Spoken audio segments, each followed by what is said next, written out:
guys, welcome back to my channel. Selamat datang kembali di channel Maci. Kejap macam tuh. Hai semuanya sahabat online family Maci, apa kabar anda semua guys? Maci harap semuanya sentiasa sehat, selalu dipermudahkan segala urusan dan murahlah rezeki kita semuanya. Amin, amin. Kemarin kita sudah menyaksikan pertandingan timnas Indonesia melawan timnas Jepun, dan di sana kita boleh melihat bagaimana pertandingan tersebut dikuasai ataupun dijalankan oleh timnas Jepun dengan sebaik-baiknya. Timnas Jepun memang timnas yang kuat ya guys ya. Cara mereka strategi mereka itu memang berkelas dunia. Jadi wajar saja kalau Indonesia kalah dari timnas Jepun. Tapi nggak apa-apa guys. Untuk kekalahan yang kemarin itu boleh dijadikan sebagai pengajaran pengalaman yang berharga untuk timnas Indonesia. Semoga kedepannya timnas Indonesia boleh jauh lebih baik lagi dalam bermain sepak bolanya. Mereka memberitahu arti kesetiaan. Jepang salut kepada supporter timnas Indonesia. Walaupun timnas Indonesia sudah kalah, tetapi supporter Indonesia tidak meninggalkan timnas Indonesia. Malah mereka lebih semangat dalam memberikan support kepada timnas Indonesia. Kubo sang kapten timnas Jepun mengatakan progresnya sudah benar, cuman perlu banyak belajar lagi ke depannya. Insya Allah timnas Indonesia ke depannya kalau dengan banyak belajar menjadikan kekalahan kemarin sebagai pengajaran yang berharga, insya Allah ke depannya pasti banyak boleh perubahan yang dilakukan oleh timnas Indonesia. Pasti banyak lagi strategi-strategi yang dipelajari dari pertandingan kemarin supaya ke depannya timnas Indonesia boleh lebih maju lagi dari yang sekarang. Mari kita lihat sama-sama video ini guys daripada channel Girls. Seperti biasa Maci Kerta dia punya link nanti dekat deskripsi box, jangan lupa tekan link tuh. Sama-sama kita support video ini, sama-sama kita support channel Girls. Oke guys, gak usah kita buang-buang waktu, mari langsung sama-sama kita dengarkan videonya. Let's go. Mari kita lihat, ini dia.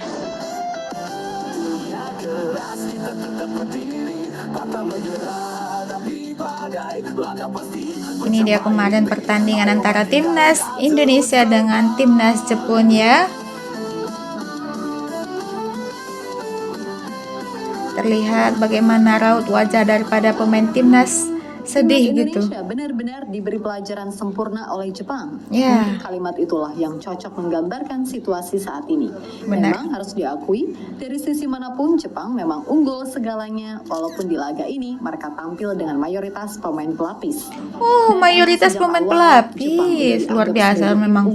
Timnas Jepang maknanya Meskipun begitu, kita kelas nggak usah dunia berkecil ya. hati, karena di luar kekalahan telak ini, timnas Indonesia jadi punya banyak hal yang bisa diperbaiki sebelum Benar. bertarung di round 4. Benar banget. Satu hal yang bahkan membuat pemain, supporter, dan media Jepang kagum adalah kesetiaan supporter Indonesia yang tetap stay sampai akhir walaupun kalah. Ya, kedatangan supporter Indonesia yang bahkan sempat membuat tifo di awal laga, so pasti adalah sebuah hal yang positif. Benar. Dan menurut Takefusa Kubo, supporter Indonesia memang jadi salah satu yang terbaik. Terlebih meskipun timnya menang telak, tapi ia meyakini jika Indonesia udah berada di arah yang benar. Dan ia berharap Indonesia bisa belajar banyak hal.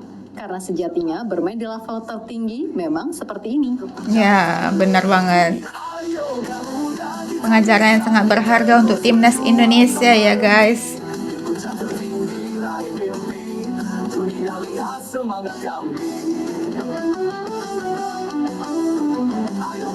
Ini belum. Oh, ini kemarin tifonya La Grande dari supporter Indonesia. Tadi belum mulai pertandingan pun udah rame yang supporternya hadir sana. Atas Jepang memang bukanlah sesuatu yang menyenangkan, tapi bukan berarti kita boleh berkecil hati karena sejatinya memang kesenjangan kualitas itu nyata adanya. Iya, Jepang benar. bagaimanapun telah memiliki filosofi yang paten dalam sistemnya, sehingga mau yang main lapis berapapun, maka mainnya ya akan tetap gitu. Dan daripada sibuk nyari kambing hitam, ada baiknya ini dijadikan pelajaran. Benar. Walaupun kita udah memastikan lolos ke round 4, tapi sejatinya masih banyak hal yang bisa dikembangkan dari tim ini. Ingat, kita kalah dari Jepang, tim terbaik Asia yang bahkan pemain lapisnya pun juga banyak yang main di Eropa. Ditambah kehadiran Kubo, Endo, Kamada, 3 pemain yang ibarat levelnya udah tier 1 Eropa. Wow, patut lah. Kita masih 2 level di bawah Levelnya Jepang. masih udah level-level Eropa ya pemain Jepun nih. Patutlah, sang kaptennya mudah banget ya. Permainan dia sangat cantik, masih lihat kemarin. Mudah untuk mereka menembus gawang Indonesia. Wih, ramai banget juga supporter Indonesia kemarin. Sebagai bahan evaluasi, di luar dari perbedaan level serta Jepang yang emang mainnya keren banget, tapi secara umum kita pun juga terlalu banyak melakukan individual error. Nggak cuma itu, koordinasi dari lini tengah, kemudian terlalu mudah dilewati 1 lawan 1. Itu juga harus jadi catatan Kluivert, dan sungguh disayangkan, di laga ini Kevin Dix cedera terlalu cepat. Kemudian Yakob Sayuri yang menggantikan juga ikutan cedera, bahkan langsung dibawa ke rumah sakit karena punggungnya kena lutut pemain Jepang, mirip cedera yang dialami Neymar pada Piala Dunia 2014. Selain itu, rotasi yang diinginkan Kluivert juga nggak jalan karena ya kembali lagi, kesenjangan kualitas itu nyata adanya. Nah, juga dilihat dari proses gol-gol Jepang, sebagian besar memang datang dari umpan kombinasi serta skill individu. Di mana artinya, yang harus dipelajari adalah menguatkan koordinasi pertahanan kita ketika melawan tim dengan modelan main seperti ini. Karena harus diakui, selain Jepang, di grup C ini kebanyakan tim mainnya nggak sekencang itu. Bahkan Bahrain, Australia, China, hingga Arab. Mereka bermainnya lebih direct serta suka nyepam crossing, sehingga itu sedikit banyak bisa diminimalisir. Tapi Jepang ini kan beda. Di leg 1 dan leg 2, lihat noh, serangannya lebih banyak umpan pendek serta sekali-sekali crossing. Itulah yang sejatinya membuat Jepang memang udah punya level yang beda dari tim-tim Asia lainnya. Benar. Memang kelihatan banget ya guys ya kemarin. Tapi nggak apa-apa lah. Untuk pelajaran ya guys ya, untuk pengalaman timnas Indonesia dan juga pelatih timnas Indonesia.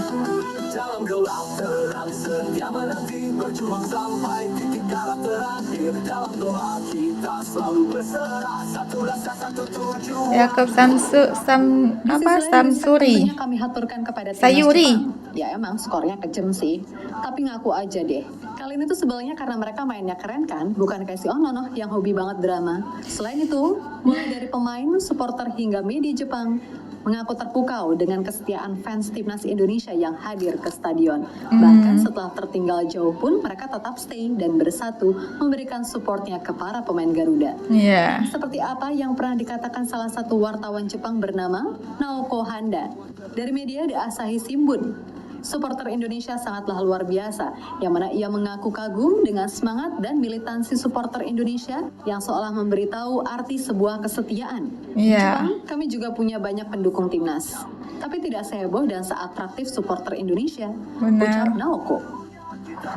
Memang supporter Indonesia yang paling setia ya guys.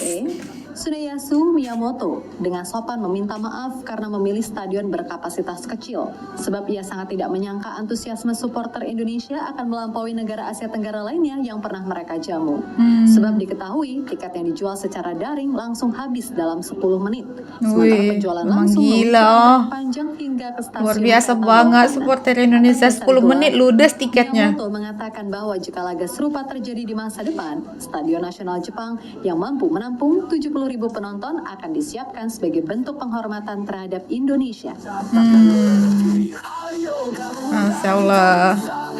Lihat, mereka di luar pun sudah semangat.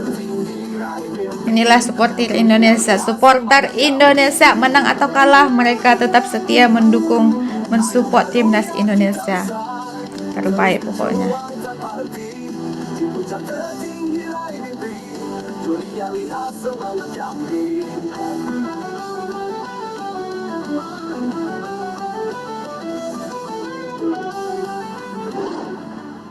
Sementara itu Hajime Moriyasu bagaimanapun tetap menaruh respect kepada Indonesia dan dengan menurunkan skuad terbaik yang ada sekarang, termasuk memainkan Kubo, Endo, dan Kamada sejak awal adalah bentuk penghormatan atas Indonesia karena ia sejatinya nggak mau meremehkan tim Garuda kendati laga ini nggak menentukan apa-apa. Indonesia masih punya banyak waktu untuk berkembang karena tim ini memang dirasa potensial. Dan ia berharap Indonesia benar-benar akan lebih beruntung di round 4. Sekarang kekuatan timnas Indonesia sangat lebih baik dibandingkan sebelumnya, tegas Moriyasu dikutip dari Bola Sport. Sejalan dengan Moriyasu, Kubo yang menjadi momok utama di laga ini mengaku sangat menghormati semua elemen timnas Indonesia. Dan seperti biasa, soal dukungan, tim Garuda memang jadi salah satu yang terbaik. Meskipun timnya menang telak, tapi ia meyakini jika Indonesia udah berada di arah yang benar. Dan ia berharap Indonesia bisa belajar banyak hal karena sejatinya bermain di level tertinggi memang seperti ini. Benar. Ayo Garuda, kita pasti bisa.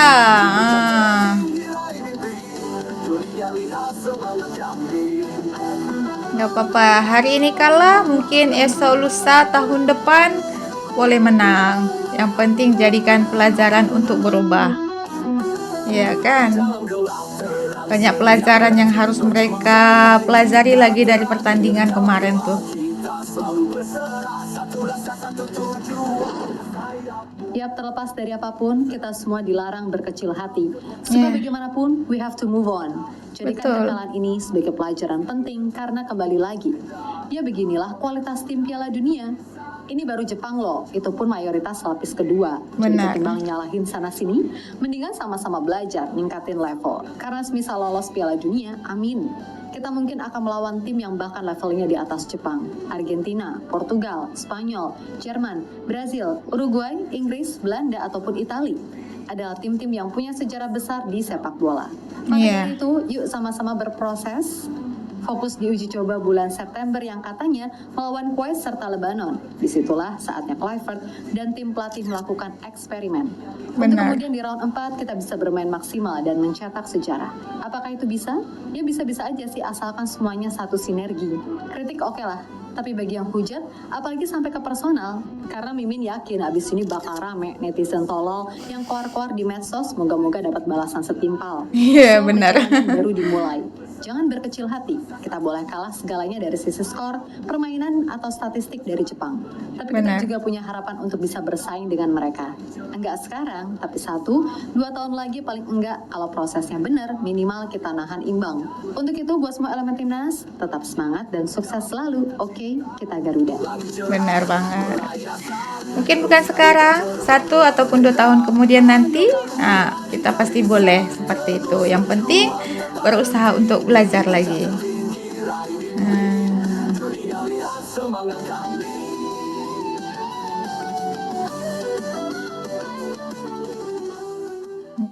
Oke guys, itulah sudah kita lihat sama-sama videonya ya, bahwa supporter Indonesia, supporter timnas Indonesia dimanapun mereka berada, dan apapun hasilnya, menang atau kalahnya timnas Indonesia, mereka tetap mensupport dan mendukung timnas Indonesia, sampai membuat media Jepang takjub melihat daripada fans Garuda ini ya guys ya. Dimanapun mereka berada, apapun situasinya, mereka tetap setia dalam memberikan support dan dukungan kepada timnas Indonesia. Memang supporter Indonesia yang paling terbaik di dunia ini menurut Makci ya guys ya. Kalau menurut Anda, Makci nggak tahu lah, tapi kalau menurut Makci, supporter Indonesia lah yang terbaik di dunia ini. Sikap toleransi, kekompakan mereka itu memang luar biasa. Sampai salah satu media Jepang tadi mengatakan mereka pun memiliki supporter banyak seperti timnas Indonesia, tetapi tidak seperti supporter timnas Indonesia, di mana mereka sangat kompak dalam mendukung dan mensupport timnas Indonesia walaupun timnas Indonesia kalah. Itulah supporter Indonesia ya. Dimanapun mereka berada, mereka akan selalu memenuhi tempat tersebut. Di mana oksigen ada, disitulah supporter Indonesia bernapas, dan disitulah mereka sepenuh hati dalam mendukung dan mensupport timnas Indonesia. Jadikanlah kekalahan kemarin sebagai pengajaran yang berharga untuk timnas Indonesia, supaya kedepannya lebih belajar banyak lagi dari pertandingan kemarin. Ini membuktikan bahwa timnas Indonesia masih perlu banyak belajar lagi. Nah, kita sudah melihat bagaimana cara timnas Jepun bertanding kemarin. Bahkan yang berlawan kemarin itu hanyalah pelapis kedua ya guys ya, bukan pemain intinya. Bahkan Indonesia pun masih tidak boleh mampu mengimbangi, bertahan imbang untuk melawan timnas Jepun kemarin. Ini memberikan pengalaman yang sangat banyak untuk timnas Indonesia, supaya lebih banyak lagi belajar, mengubah strateginya, cara mereka dalam passing bola, cara mengoper bola, caranya dalam menguasai permainan di lapangan tersebut ya guys ya. Kita boleh melihat kemarin itu memang timnas Jepun bermainnya sangat keren banget ya guys ya. Mereka rapi bermainnya, saat passing-passing bola pun bola tuh tajam-tajam banget sampai di tim mereka masing-masing begitu ya guys ya. Cara mereka merebut bola, mengoper bola, dan membawa bola tersebut sampai ke gawang Indonesia pun keren banget cara mereka. Dalam kerjasama antar satu sama tim pun mereka sangat bagus. Makanya dari kekalahan kemarin itu timnas Indonesia harus mengambil pelajaran yang berharga, supaya kedepannya timnas Indonesia boleh mengubah strategi yang ada dan juga boleh berubah supaya bisa masuk ke Piala Dunia ya guys ya. Bahkan yang mereka lawan ini kan baru Jepun. Bagaimana kalau Indonesia melawan dari negara-negara lain yang masuk ke Piala Dunia? Ini hanya Jepun yang mereka lawan, mereka sudah tidak mampu mengimbangi Jepun. Bagaimana kalau negara lain? Nah, inilah sebagai ini yang dikatakan sebagai pengajaran untuk timnas Indonesia. Inilah contohnya kalau mereka masuk ke Piala Dunia seperti Jepun, inilah lawan-lawan yang akan mereka hadapi. Bahkan yang lebih hebat pun ada lagi daripada Jepun ini. Jadi timnas Indonesia harus lebih banyak lagi belajar dalam bermain sepak bolanya. Oke lah guys, terima kasih untuk Anda semuanya karena sudah menonton video Makci. Minta maaf di atas segala kekurangan video Makci. Yang penting kita support terus timnas Indonesia. Apapun yang terjadi, support terus timnas Indonesia. Sampai di sini saja video kita. Jumpa lagi di next video. Bye bye. Assalamualaikum.